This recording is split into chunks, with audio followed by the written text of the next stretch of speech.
विद्यार्थी मित्र, यापूर्वीच्या भागामध्ये आपण कार्बन या पाठाला सुरुवात केलेली आहे. या पहिल्या भागामध्ये आपण कार्बनच्या काही मूलभूत घटकांची माहिती घेतली, म्हणजे कार्बनची संज्ञा, कार्बनचा अणुअंक, कार्बनचा अणुवस्तुमानांक किंवा इलेक्ट्रॉन स्वरूपान, कार्बनची संयुजा या संदर्भातली माहिती आपण पहिल्या भागामध्ये घेतली. आजच्या भागामध्ये आपण कार्बनचा आढळ आणि कार्बनच्या गुणधर्मांबद्दल, विशेषतः कार्बनच्या अपरूपता गुणधर्माबद्दल आपण या भागामध्ये अभ्यास करणार आहोत. कार्बनचा आढळ म्हणजे कार्बन निसर्गामध्ये कुठे आढळतो किंवा कसा आढळतो. कार्बन निसर्गामध्ये मुक्त अवस्थेमध्ये आढळतो, म्हणजे स्वतंत्रतः इतर मूलद्रव्यांबरोबर संयुगाच्या अवस्थेमध्ये तर तो आढळतोच, परंतु जसा तो संयुगाच्या अवस्थेमध्ये आढळतो तसाच मुक्त अवस्थेमध्ये सुद्धा तो स्वतंत्र रीतीने कार्बन आढळतो. कार्बन दोन स्वरूपामध्ये निसर्गात आढळतो, एक मुक्त अवस्थेमध्ये आढळतो आणि दुसरा संयुक्त अवस्थेमध्ये. संयुक्त अवस्थेमध्ये म्हणजे इतर मूलद्रव्यांबरोबर त्याचे संयोग होऊन तयार झालेली कार्बनी संयुगे, या संयुगाच्या अवस्थेमध्येही कार्बन आढळतो आणि तो निसर्गात मुक्त अवस्थेमध्ये सुद्धा आढळतो. निसर्गामध्ये जो मुक्त अवस्थेमध्ये आढळणारा कार्बन आहे तो हिरा, ग्रॅफाइट या स्वरूपामध्ये निसर्गात तो मुक्त अवस्थेमध्ये किंवा शुद्ध स्वरूपामध्ये कार्बन अस्तित्वात असतो.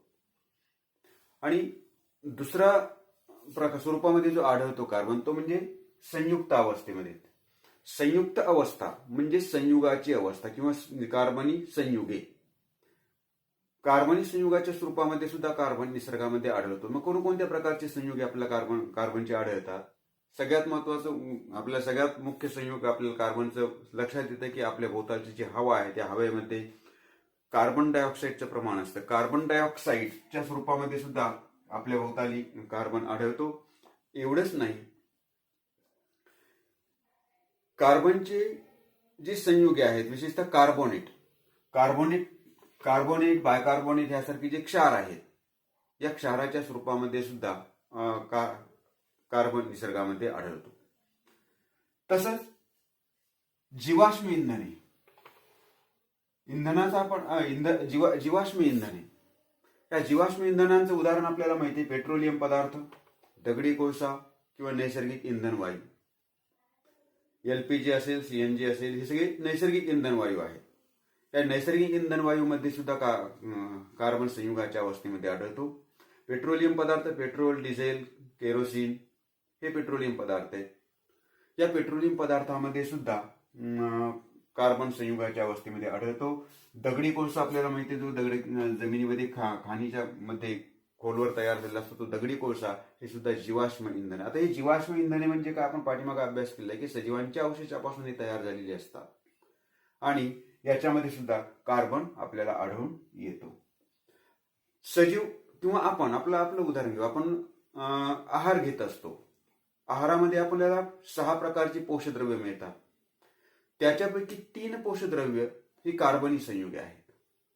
मग अशी की कोणती 3 पोषकद्रव्ये आहेत? पिष्टमय पदार्थ, प्रथिने आणि मेद. पिष्टमय पदार्थ, प्रथिने आणि मेद ही कार्बनी संयुगे आहेत. याच्यामध्येही कार्बन आपल्याला आढळून येतो. तर निसर्गात काही धागे, तंतू आपल्याला आहेत, ते सुद्धा कार्बनी संयुगे आहेत. त्याच्यामध्ये सुद्धा कार्बन हा घटक महत्वाचा असतो. तर असे तंतुमय पदार्थ कोणते? आपल्याला सगळ्यांना माहिती, कापूस, लोकर जे प्राण्यांपासून मिळते, रेशीम, या सगळ्यांचे धागे तयार होतात किंवा धागे मिळवता येतात. तर हे धागे, हे नैसर्गिक धागे सुद्धा कार्बनी संयुगे आहेत. हे कार्बन पासून बनलेली आहेत. तर अशा या वेगवेगळ्या स्वरूपामध्ये निसर्गात हा कार्बन अस्तित्वात आहे. तो मुक्त अवस्थेमध्ये आहे. मुक्त अवस्थेमध्ये तो हिरा आणि ग्रॅफाइटच्या स्वरूपामध्ये आढळतो. तर संयुक्त अवस्थेमध्ये म्हणजे संयुगाच्या अवस्थेमध्ये, जी आपण आता चर्चा केली, तशी वेगवेगळी संयुगे निसर्गामध्ये अस्तित्वात आहेत. तर या सर्व संयुगाच्या अवस्थेमध्ये सुद्धा कार्बन निसर्गामध्ये अस्तित्वात आहे.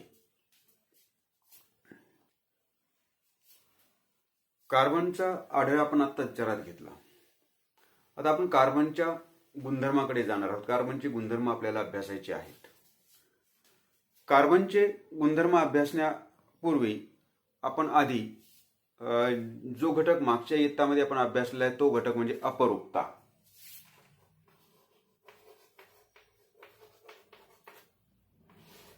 काही मूलद्रव्यांमध्ये निसर्गातील काही मूलद्रव्ये हे अपरूपता हा गुणधर्म दर्शवतात. आता अपरूपता म्हणजे काय?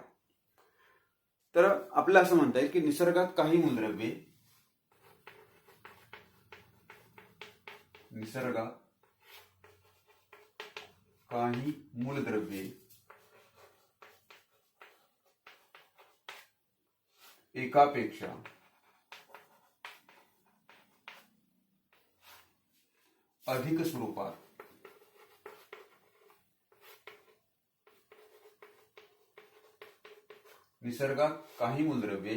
एकापेक्षा अधिक स्वरूपात आढळतात.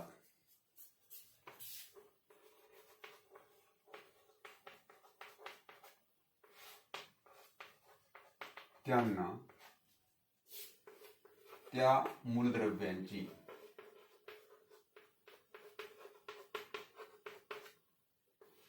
अपरूपे असे म्हणतात.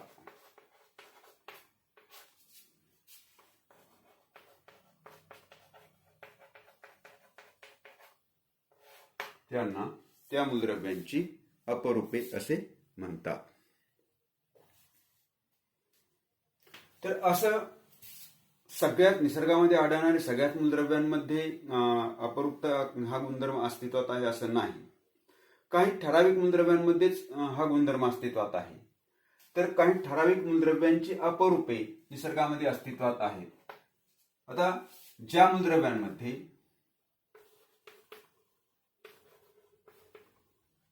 म्हणजे आपल्याला असं म्हणता येईल की मूलद्रव्यांचा हा जो गुणधर्म आहे, कोणता गुणधर्म? की काही मूलद्रव्ये निसर्गामध्ये एकापेक्षा अधिक स्वरूपात अस्तित्वात आहेत. अशा मूलद्रव्यांना त्या मूलद्रव्यांची अपरूपे असे म्हणतात. ज्या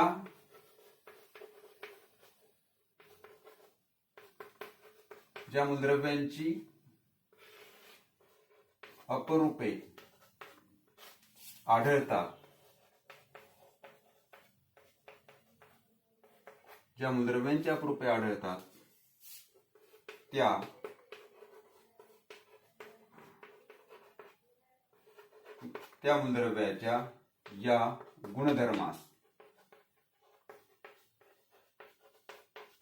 त्या मूलद्रव्याच्या या गुणधर्मास अपरूपता असे म्हणतात.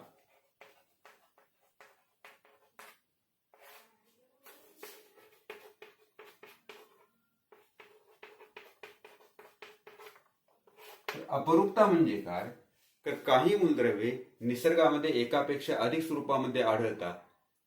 त्या स्वरूपांना त्या मूलद्रव्याची अपरूपे असं म्हणायचं. आणि ज्या मूलद्रव्यांची अशी अपरूपे आढळतात, त्या मूलद्रव्यांच्या ज्या मूलद्रव्यांची अशी अपरूपे आढळतात, जे मूलद्रव्ये अशी गुणधर्म दर्शवतात, त्या मूलद्रव्यांच्या त्या गुणधर्माला अपरूपता असं म्हणतात. तर असा अपरूपतेचा गुणधर्म सर्व मूलद्रव्यांमध्ये आढळत नाही. काही ठराविक मूलद्रव्यांमध्ये निसर्गामध्ये आढळून येतो. जसे की फॉस्फरस निसर्गामध्ये एकापेक्षा अधिक स्वरूपामध्ये आढळतो, म्हणजे फॉस्फरस अपरूपता दर्शवतो. त्याचप्रमाणे गंधक सुद्धा निसर्गामध्ये एकापेक्षा अधिक स्वरूपामध्ये आढळतो, म्हणजे गंधकामध्ये सुद्धा अपरूपता गुणधर्म आहे. तसेच कार्बन सुद्धा अपरूपता दर्शवतो, म्हणजे निसर्गात कार्बन सुद्धा एकापेक्षा अधिक स्वरूपामध्ये आढळतो, म्हणजे कार्बनची सुद्धा अपरूपे आपल्याला आढळतात. तर अशा या कार्बनच्या गुणधर्मामध्ये अपरूपता हा गुणधर्म आहे. कार्बनच्या गुणधर्मातील आपल्याला अपरूपतेचा अभ्यास करायचा आहे.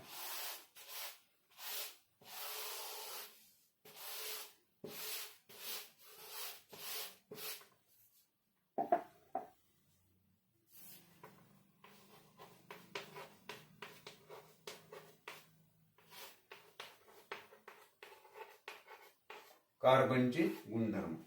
आपल्याला पहिला गुणधर्म इथे लिहायचा की कार्बन अपरूपता दर्शवतो.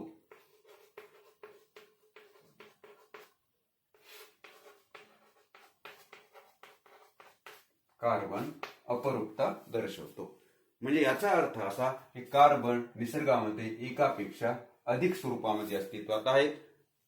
त्या स्वरूपांना म्हणायचं कार्बनची अपरूपे.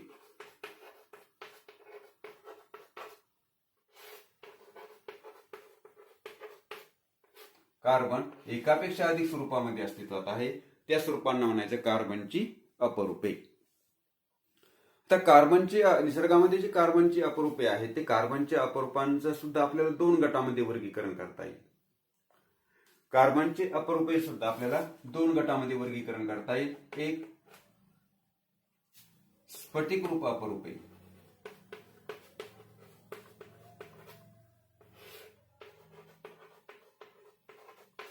कार्बनची स्फटिकरूप अपरूपे आणि दुसरं आहे अस्फटिकी अपरूपे.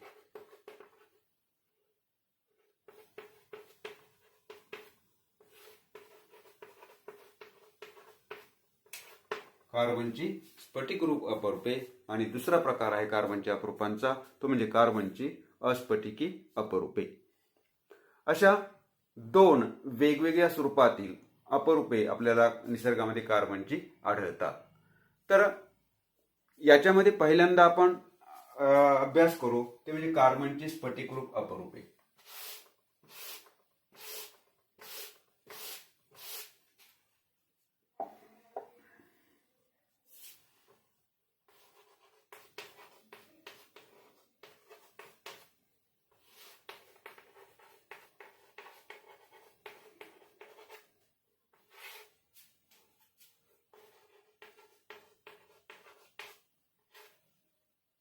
कार्बनची स्फटिकरूप अपरूपे.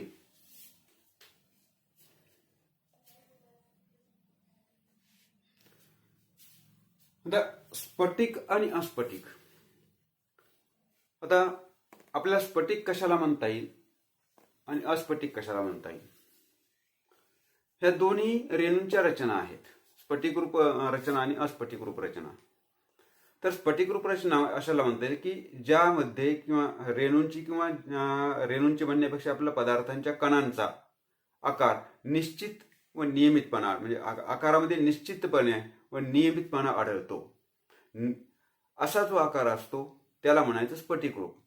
आणि अस्फटिकी म्हणजे म्हणजे कणांना असा निश्चित असा आकार किंवा त्याच्या आकारामध्ये अशी नियमितता आपल्याला आढळून येत नाही. तर असे जे असतात ते अस्फटिकी.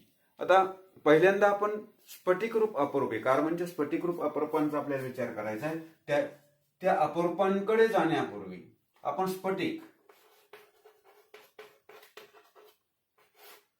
म्हणजे नेमकं काय आहे, स्फटिक कशाला आपल्याला म्हणता येईल, स्फटिकाचं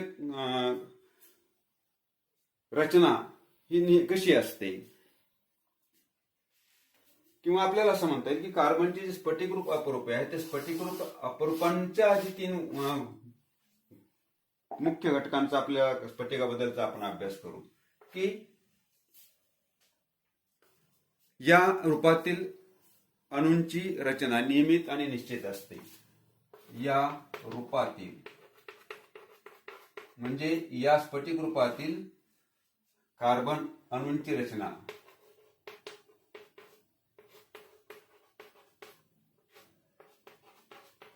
नियमित, या स्फटिक रूपातील कार्बनच्या अणूंची रचना नियमित व निश्चित असते.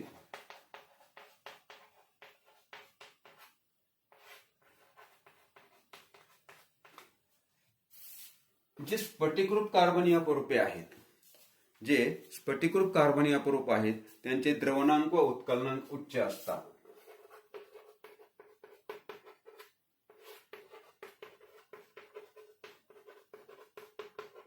त्यांचे द्रवणांक व उत्कलनांक उच्च असतात. आणि आपल्याला तिसरं वैशिष्ट्य स्फटिकाचं असं म्हणता येईल, याला निश्चित भौमितिक रचना, निश्चित भौमितिक रचना या स्फटिक रूपाची निश्चित भौमितिक रचना असते. त्याला तीक्ष्ण कडा व सपाट पृष्ठभाग असतात.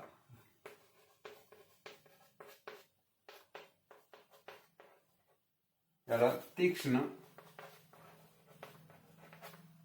कडा व सपाट पृष्ठभाग असतात.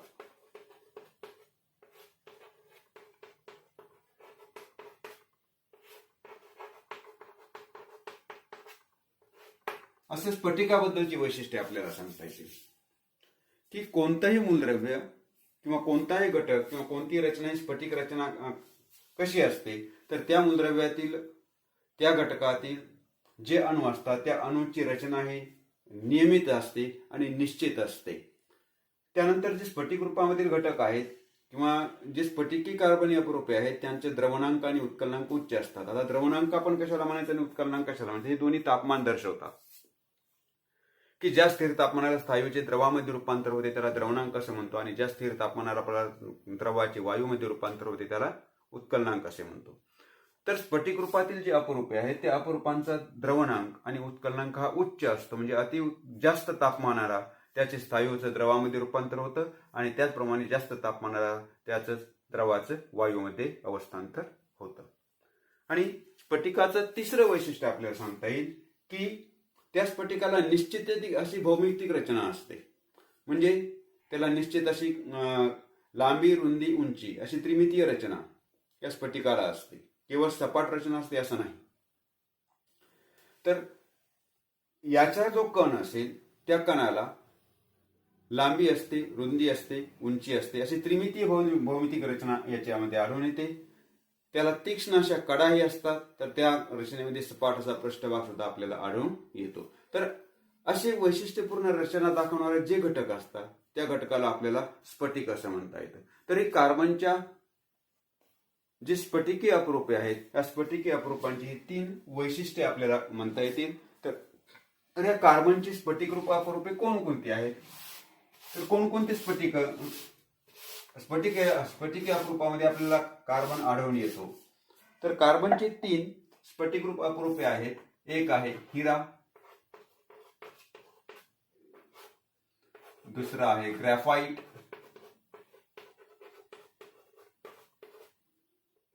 आणि तिसरं अपरूप आहे फुलेरिन. हिरा, ग्रॅफाइट आणि कार्बनचं तिसरं जे अपरूप आहे ते म्हणजे फुलेरिन. अशा 3 अपरूपांमध्ये जी स्फटिकरूप अपरूप आहे त्यांची स्फटिके आपल्याला निसर्गामध्ये आढळतात. ते मुक्त अवस्थेमध्ये आहेत आणि ही मुक्त अवस्थेमध्ये असणारे हे कार्बन हे स्फटिक रूपामध्ये आढळून येतात. हे कार्बनची स्फटिकी अपरूपे झाली. या 3 अपरूपांपैकी आपण पहिल्यांदा या कार्बनचे हिरा, ग्रॅफाइट आणि फुलेरिन या तिन्हींचाही गुणधर्म, या तिन्हींचेही उपयोग आपण अभ्यासणार आहोत. ही झाली कार्बनच्या स्फटिक रूप अपरूपांबद्दलची माहिती. त्यानंतर आपण कार्बनची जे 3ही अपरूपे आहेत या 3ही अपरूपांमध्ये आढळणारे जे कार्बन आहेत त्यांची रचना आधी आपण अभ्यासणार आहोत. त्यानंतर त्याचे गुणधर्म आणि त्यांचे उपयोग, या 3ही अपरूपांमध्ये असणारा जो कार्बन आहे त्याचे उपयोग आपण पुढच्या भागामध्ये घेणार आहोत.